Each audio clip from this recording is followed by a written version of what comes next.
Before you met her, did you tell her you were on probation for aggravated robbery? Yes. And did she give you any advice to, hey, you need to report? She was scared for my life too. Because the last time I was here, you had told me that I wasn't gonna get life if I ever came back here. No, I'm sure what I've said was from here on out, everything you do, you need to ask yourself if the actions you're taking, if that could result in you potentially going to prison for life. All right. Court is calling 2022 CR 9805 State versus Fernando Carmona III. Could I have parties announced for the record? Lauren Espinoza for the state. Andrew K. Hicks for the defense. And are you Mr. Carmona? Yes, ma'am. And are parties ready to proceed? We're ready to proceed, Judge. All right. Did you review the document entitled Motion to Enter Adjudication of Guilt and Revoke Community Supervision with your attorney? Did you understand it? Yes, Your Honor. Are you the same Fernando Carmona III who was placed on deferred adjudication in 2022 CR 9805 for the offense of aggravated robbery on February 3rd, 2023 for a period of 10 years? Is that you? Yes, Your Honor. All right, state. On state's First Amendment motion. Oh, I'm so sorry. And also, did you review the First Amendment motion with your attorney? Yes, Your Honor. All right, you may proceed. Violated condition number 1. On or about the 22nd day of November 2025 in Bexar County, Texas, the defendant Fernando Carmona III committed the offense of failure to ID fugitive intent to give false information in violation of condition number 1. All right, to that, how do you plead? True or not true? True. Violated condition number 1. On or about the 22nd day of November 2025 in Bexar County, Texas, the defendant Fernando Carmona III committed the offense of evading arrest detention in violation of condition number 1. How do you plead to that? True.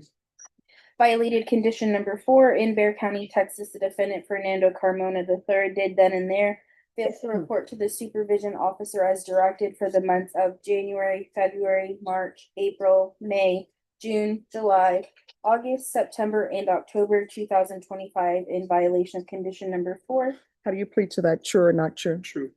And finally, violated condition number 4. In Bexar County, Texas, the defendant Fernando Carmona III did then and there fail to report to the supervision officer as directed for the months of January, February, March, April, May, June, July, August, September, October, November, and December of 2024 in violation of condition number 4. How do you plead to that? True or not true? True, Your Honor. State will waive the remaining. Any objections to the waivers? No, Judge, none, Judge. All right, did you understand by pleading true to violations 1, 1, 4, and 4, the court could find it true, grant the motion, find you guilty, and sentence you up to life in prison Yes, Your Honor. and up to a $10,000 fine? Did you understand? Yes, Your Honor. Knowing that, do you still wish to plead true to violations 1, 1, 4, and 4? Yes, Your Honor. Court will find 1, 1, and 4 true. Is there a proposed agreement? No, there's not, Judge. We have differing opinions, so the state's position is to grant state's motion, revoke probation, enter an adjudication of guilt, and sentence to 18 years in the prison. All right, so I need a trial court certification. I don't have one. Judge, I actually have one right here. I went over with it. He's, my client's a little emotional at the moment and didn't want to sign it. We're willing to stipulate on the record if perhaps that that I have gone over his, the certification of his rights to appeal. And I've explained to him that any actions that you take here today, technically he would have the right to appeal, but he cannot appeal his underlying case. All right, did you not want to sign the trial court certification of defendant's rights to appeal? Yes. It's a, oh, okay, You'll sign it? Okay. We'll have it signed right now, Judge. right. You understand that? Yeah, right there. And so, Judge, we're going to go ahead and tender that certification of right of appeal. All right, so the state is asking for revocation for Yes, sir. 18 years. Defense, do you have any witnesses? Your Honor, we have no witnesses, although except for my client, Mr. Carmona himself, he's willing to answer any questions that the court might have, and also wants to say a few words on his own behalf. All right, you want to raise your right hand? Do you solemnly swear or affirm the testimony you give will be the truth and nothing but the truth, so help you God? Yes, Your Honor. All right, you can lower your hand, state your name for the record. Fernando Carmona. All right, let's get to the crux of things. Why did you never report? I was going through a lot at the time. I had a miscarriage with my girlfriend, and then my daughter's mom wasn't letting me see my my daughter that I have right now, and I started taking a lot of drugs, and I just let time pass, and I wasn't really in the right state of mind. But you were in the right state of mind to commit new offenses. I had just panicked whenever I saw cops, and I just tried to run. Here's the thing, I don't think that you're a good candidate for probation. I understand that. And the reason being is because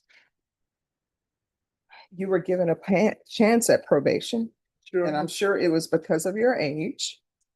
The state recommended for you to have deferred adjudication. And when they did that, they took into consideration 3 cases. Yes, Your Honor. And so you're not a good candidate for probation. Have you done anything while you've been on probation? I tried to report for the first time, but then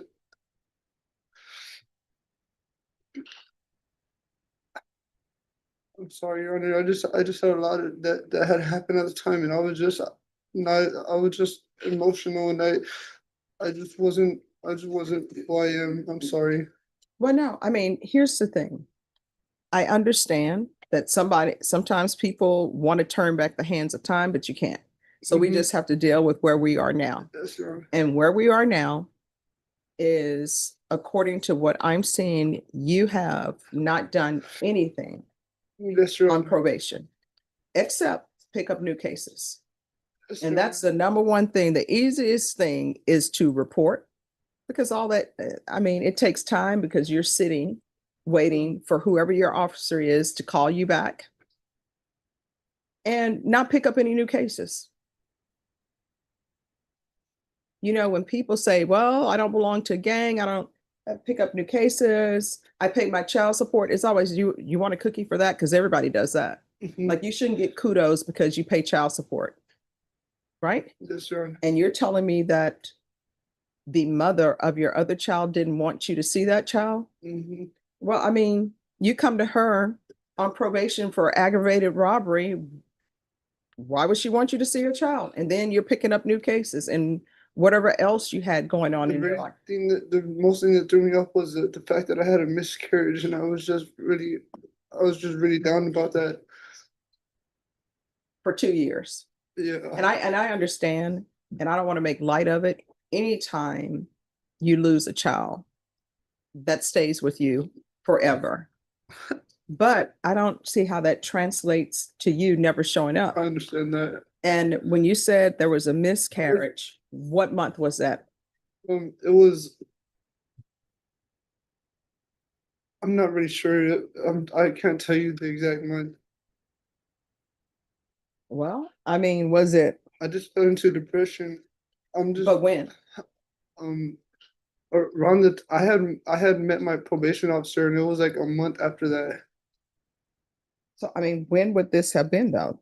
That's what I'm trying to figure out. So if you began probation, let's figure this out. Back in February of 2023, and you said that you made a visit. Oh, yeah, it was around April April what? 2023. Yeah. I just don't think that you're a good candidate. I understand that.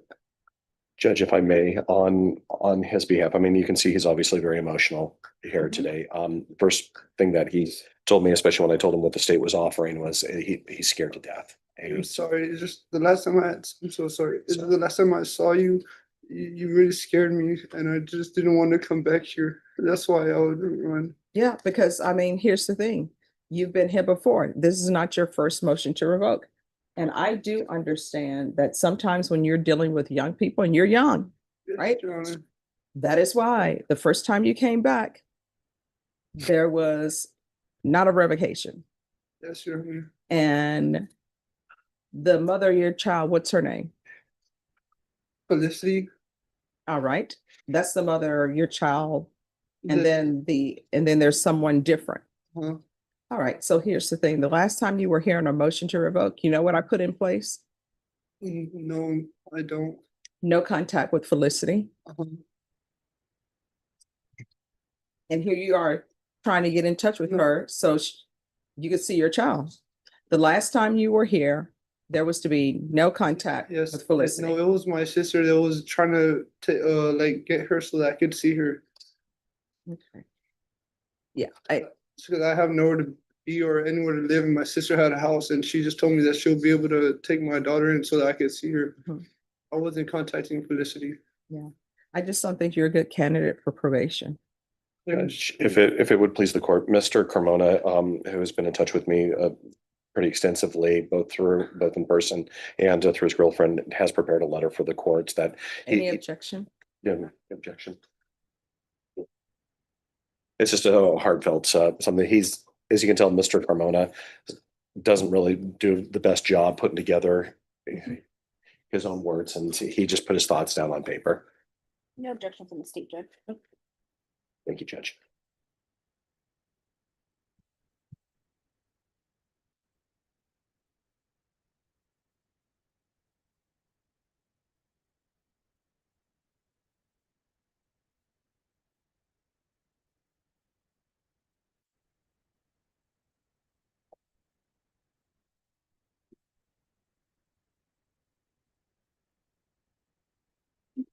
Thank you, Judge. Thank you. So, Mr. Carmona, you've been on probation since 2023 Yes, Your Honor. and you haven't done anything. The only thing you've done is not report and pick up new charges. Yes.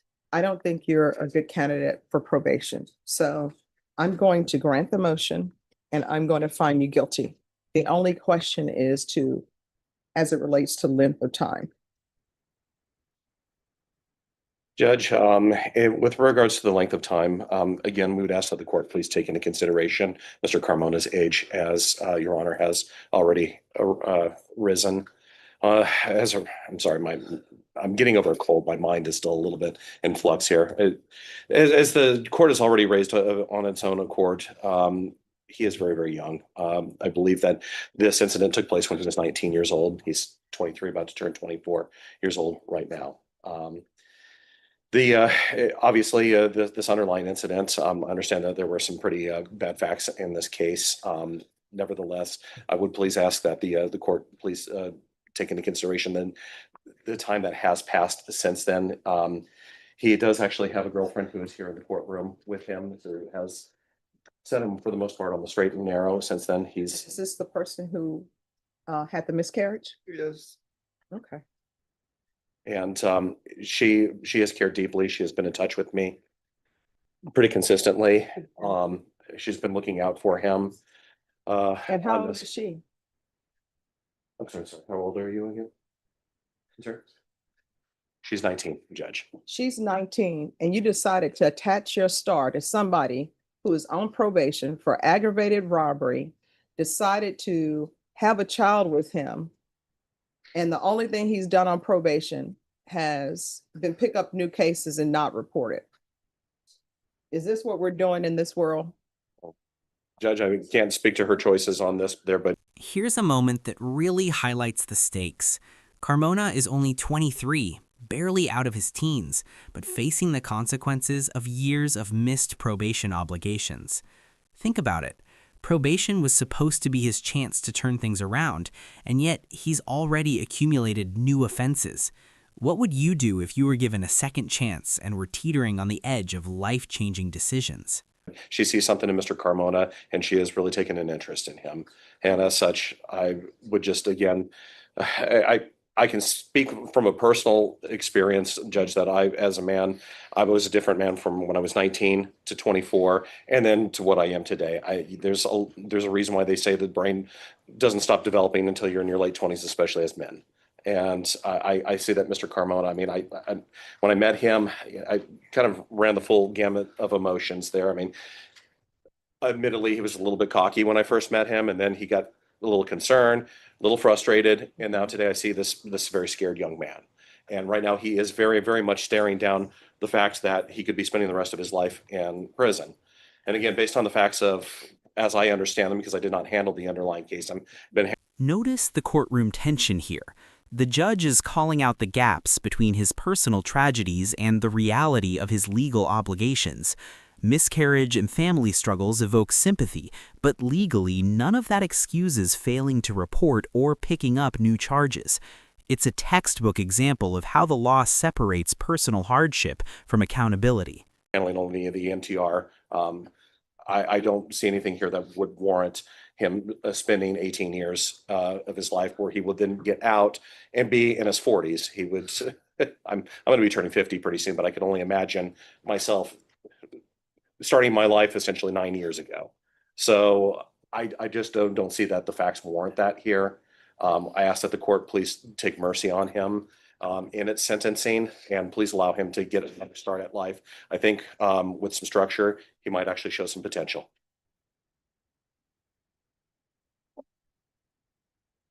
Before you met her, did you tell her you were on probation? And here comes the final blow.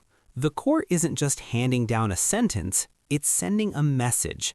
4 violations, 2 years of missed reporting, new cases, and a deadly weapon finding all culminate in 14 years in prison. Notice how the judge balances punishment with opportunity, granting slightly less than the state requested.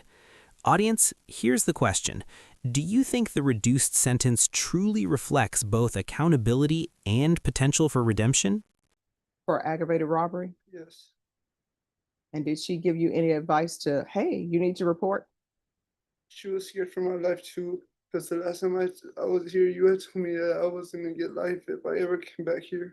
No, I'm sure what I've said was, from here on out, everything you do, you need to ask yourself if the actions you're taking, if that could result in you potentially going to prison for life. If Yes, it is, ma'am. don't do it. If the answer is maybe, don't do it. Yes, And I'm ma'am. sure I probably told you, if there's anything that you need, speak with your probation officer. If you feel they're not addressing it, you can always come back to the court. You did neither. Instead, what you did was not report for close to 2 years and pick up new charges. All right, the court is finding 1, 4, and 4 true. The court will find you guilty, revoke. I'll request a therapeutic community. There's an affirmative finding of deadly weapon. There's to be restitution to Miguel Zapian, if any. There's a $1,500 fine, time and money to run concurrently. There's to be no residing in households with minors, and the court will sentence you to 14 years in the prison. Judge, may I just please ask for reconsideration for less again, just based on everything here, Judge. I do appreciate that this was less than the 18 years that the state asked for, but again, may we please ask for reconsideration? Thank you for your arguments, counsel. Did you review the trial court certification of defendants' rights to appeal with your attorney? Did you understand it and sign it? Yes, Your Honor. All right, because this is not a plea bargain agreement. You do have a limited right to appeal. That right to appeal is as it relates to the allegations in the motion that the court found true, which was 1, 4, and 4. Because this is a felony conviction, you're not allowed to own or possess any weapons or ammunition. If you have a question over what that is, you'll need to speak to an attorney. Do you understand? Mhm. All right, so your complete sentence from the court is 14 years. Therapeutic community, I cannot force them to place you in the therapeutic community or order that. You'll have to request it as well. There's an affirmative finding of deadly weapon, $1,500 fine. That fine will run concurrently with the time you serve, and there's to be no residing in households with minors. All right, good luck to you.